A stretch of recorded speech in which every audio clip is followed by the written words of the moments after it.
दोस्तों, आज हम 21वीं सदी के भारत में जी रहे हैं। ये एक ऐसा समय है जब आप अपने मोबाइल फ़ोन से बहुत कुछ कर सकते हो, जो आज से 1000 साल पहले हम सोच भी नहीं सकते थे।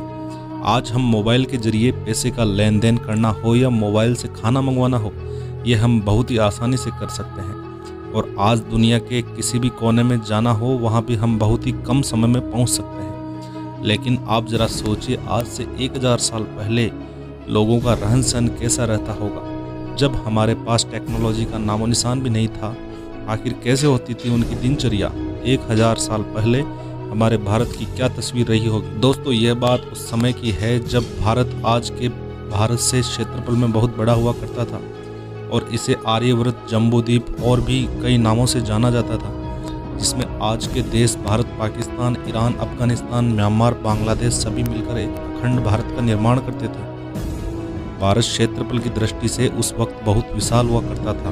उस समय भारत में कई राजा राज कर रहे थे और बाहर से भी आक्रमणकारी भारत में आक्रमण कर भारत में अपना राज करना चाह रहे। अंग्रेजों और विदेशी आक्रमणकारियों के आने से पहले हमारे देश एक संपन्न राष्ट्र हुआ करता था। यहाँ के लोग बहुत मेहनती, खुशहाल हुआ। यदि हमारा देश गरीब होता तो अंग्रेज 250 साल और पुर्तगाली 400 साल और मुस्लिम 500 साल यहाँ नहीं टिक सकते थे।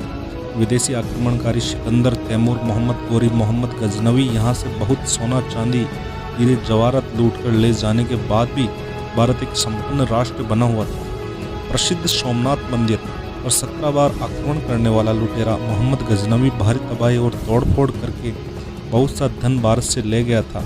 यह बात कई प्रसिद्ध विद्वानों ने अपनी पुस्तकों में लिखी है। आज से 1000 साल पहले दुनिया बहुत अलग थी। उस समय यदि कहीं जाना होता था तो या फिर पैदल या फिर बैलगाड़ी का सहारा लेना पड़ता था। इसके अलावा और कोई साधन नहीं था और यह बैलगाड़ी भी हर किसी के पास नहीं हुआ करती थी। और उस समय लोगों में प्रेम और भाईचारा अधिक हुआ करता था।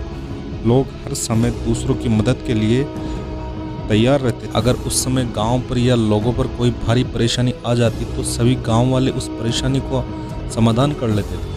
उस समय भारत की ज़्यादातर आबादी गांव में ही रहा करती थी और हम आंकड़ों की बात करें तो 90% आबादी गांव में ही निवास किया करती थी और गांव में ज़्यादातर लोग खेतीबाड़ी का ही कार्य किया करते थे।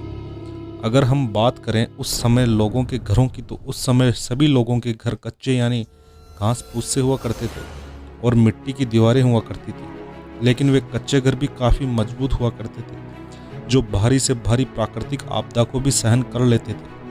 उस समय के बनाए गए घर बहुत वर्षों तक टिके रहते थे, जबकि उस समय लोग सीमेंट के बारे में जानते भी नहीं थे। अगर बात की जाए उस समय की मुद्रा की, तो मुद्रा भी होती थी, लेकिन उस समय लोग अपना एक अलग तरीका काम में लेते थे। ग्रामीण लोग ज़्यादातर वस्तु के बदले वस्तु लिया करते थे, जिसे हम वस्तु विनिमय प्रणाली कहते हैं। उस समय के लोग ज़्यादातर पैदल चला करते थे और रोग मुक्त भी रहा करते थे।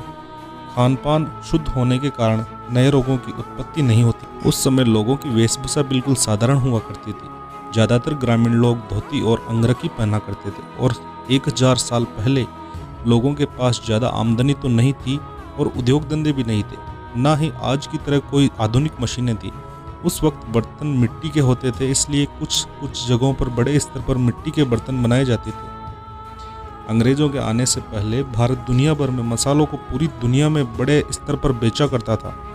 आज से 1000 साल पहले भारत में कपड़े और मसालों और खान पान की चीज़ें और अच्छी अच्छी फसलों का बड़े पैमाने पर उत्पादन होता था। ये वस्तुएं पूरी दुनिया में बेची जाती थी।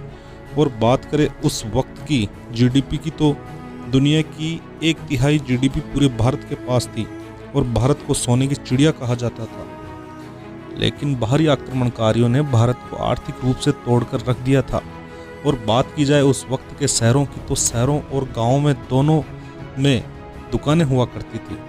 सड़कें आज जैसी नहीं थी, केवल कच्चे रास्ते हुआ करते थे। और उस समय के ज़माने में हर तरह के कारीगर हुआ करते थे।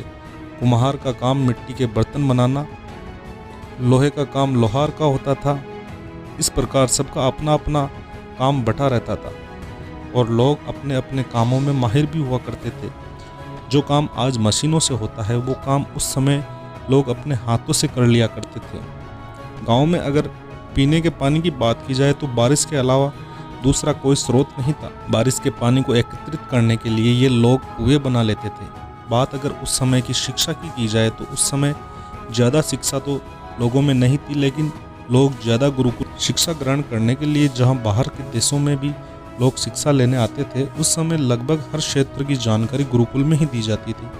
1000 साल पहले दुनिया का सबसे बड़ा विश्वविद्यालय नालंदा विश्वविद्यालय था, जिसमें लाखों किताबें हुआ करती थी और हजारों छात्र उसमें पढ़ने आते थे। लेकिन 1199 के आसपास इसे बख्तियार खिलजी ने जलाकर राख कर दिया, जिसकी धुआं कई महीनों तक उठी थी। और हम बात करें उस समय की न्याय व्यवस्था की, तो उस समय तो कोई लोकतंत्र तो था नहीं। लगभग हर क्षेत्र में अलग अलग राजाओं का शासन हुआ करता था और इन्हीं की न्यायपालिका हुआ करती। तो दोस्तों, कुछ ऐसा था 1000 साल पहले का हमारा भारत, जो आज से बिल्कुल ही विपरीत जीवन था। उस समय लोगों में भाईचारा ज़्यादा और नफरत न के बराबर थी। तो दोस्तों, कैसा लगा आज का हमारा वीडियो, हमें कमेंट करके ज़रूर बताएं और चैनल को ज़रूर सब्सक्राइब करें।